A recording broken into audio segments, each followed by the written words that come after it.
Hello, one thing that we really need to remind ourselves. We are unstoppable. Walang kahit anong bagay ang makakapigil sa atin sa pag-abot ng ating mga pangarap.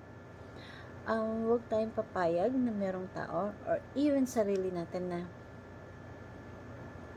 hindi natin kaya. Huwag tayong papayag na gano'n.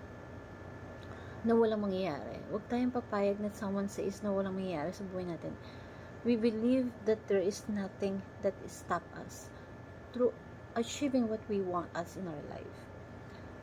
Alam niyo po, isa sa mga dapat natin matutunan is to be our own cheerleader. Ikaw mismo yung cheerleader ng buhay mo. You also need to be own motivator.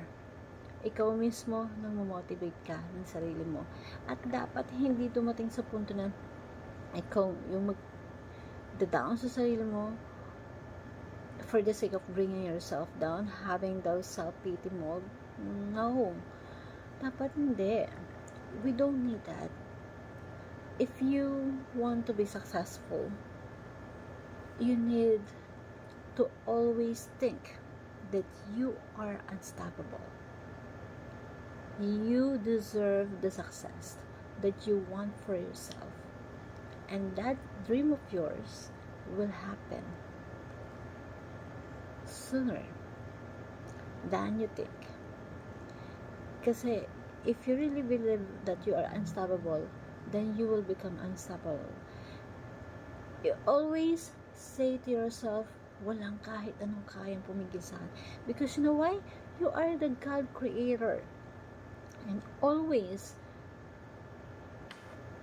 mark on your self na kapag nakakaramdaman ka ng pagod, ng motivation, that is the best time that you tell yourself na walang makakapigil sa'yo sa pag-abot ko sa pangarap ko.